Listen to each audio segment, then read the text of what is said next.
گرامی، تو اب ہمارے لیے وسیلہ کیا ہے کہ اگر بخشش چاہتے ہو، اگر اپنے ابدی زندگی کو سنوارنا چاہتے ہو، ہم نے دنوں میں بھی کچھ دن معین کیے ہیں، لمحوں میں کچھ لمحے معین کیے ہیں، گھنٹوں میں کچھ گھنٹے معین کیے ہیں، رات اور دن میں کچھ اوقات معین کیے ہیں کہ اس ٹائم اگر تم ہمارے قریب آؤ گے، ہم سے لو لگاؤ گے، ہم تمہاری دعاؤں کو قبول کریں گے اور ہم تمہیں ایک منزل معراج عطا کر دیں گے۔ دیکھیں آپ صبح کے بعد سونا نہیں ہے، نماز کے بعد کیوں؟ کہا کہ ہم اس وقت رزق تقسیم کرتے ہیں۔ عزیزان گرامی، تاکہ تمہیں اگر عروج چاہیے، اپنی اگر کامیابی چاہیے زندگی میں، تو اپنے شیڈول بناؤ، اپنے طریقہ کار بناؤ، اپنے اصول زندگی بناؤ کہ ہمیں نماز صبح کے بعد نہیں سونا ہے، اپنے کام کرنا ہے۔ اور یہ ہفتہ 10 دن کی ایک مشقت ہوتی ہے، اس کے بعد ایک مشق ہو جاتی ہے، پھر انسان اس پر ماہر ہو جاتا ہے اور پھر دیکھے گا اپنی زندگی میں نکھار کیسا آتا ہے۔ اگر تمہیں اپنی زندگی کی تمام پریشانیوں کو دور کرنا ہے، اگر تمہیں اپنی زندگی میں عروج پانا ہے اور کامیابی حاصل کرنی ہے، تو نماز شب کے پابند بن جاؤ۔ نماز شب بھی اس وقت پڑھو کہ جب ساری دنیا سو رہی ہو اور تم خدا کی بارگاہ میں عبادت کرو۔ پروردگار دیکھو، ساری دنیا تیری بارگاہ سے ہٹ کر سو رہی ہے، دور ہے، لیکن میں تیری بارگاہ میں جاگ کر آیا ہوں۔ یقین جانے جس خدا کے لیے آپ یہ مشقت اٹھا رہے ہو، کیا وہ خدا اتنا مہربان نہیں ہوگا؟ کم سے کم تمہاری زندگی کے اصول کو بدل دے گا۔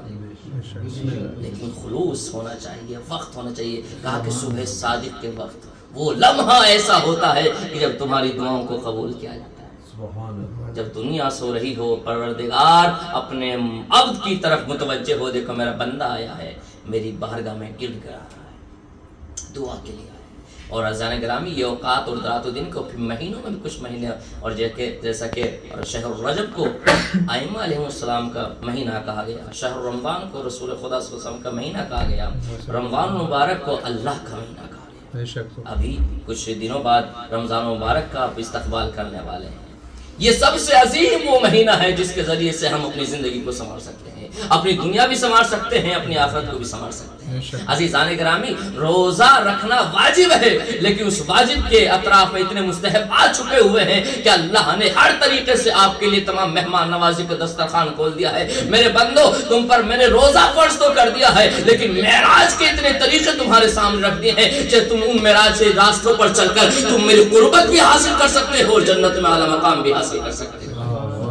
عزیزان گرامی، اگر کوئی بہت سے لوگ کہتے ہیں مولانا یہ پریشانی ہے، عزیزان گرامی پریشانی کیا ہے؟ رمضان مبارک آ گیا ہے، روزہ داروں کو افطاری کرائیے، تمہاری پریشانی ختم ہو جائے گی۔ مولانا تنگدستی ہو گئی ہے، رزق میں کمی واقع ہو گئی ہے، جاؤ کسی غریبوں کو جا کر افطاری کراؤ، اگر تمہارے رزق میں فراوانی نہ ہو جائے تو مجھے بتا دیجیے گا۔ اگر کوئی کہتا ہے بیماری آ گئی ہے تو عزیزان یتیموں مسکینوں کے پاس جائیے، ان کے روزوں کو افطار کرائیے، تو آپ کو پتہ لگ جائے گا کہ آپ کی غربت کس طریقے سے دور ہوتی جا رہی ہے، آپ کی بیماری کس طریقے سے دور ہوتی جا رہی ہے۔ اگر تم پر کوئی بلائیں آ رہی ہے تو روزہ داروں کے درمیان بیٹھ کر انہیں افطار کرائیے، تو تمہاری بلائیں دور ہو جائیں گی۔ اور بہت سے لوگ کہتے ہیں مولانا اولاد نہیں ہے، اگر اولاد چاہتے ہو تو یتیموں کو افطار کرا کر ان کے دست دعا کو بلند کرا دیجئے کہ ہمارے حق میں دعا کر دیجئے۔ یقین جانے افطار کرتے وقت اگر انہوں نے اپنے دست دعا کو بلند کر دیا، اللہ کہتا ہے افطار کرتے وقت کی دعا کو میں ٹالا نہیں کرتا۔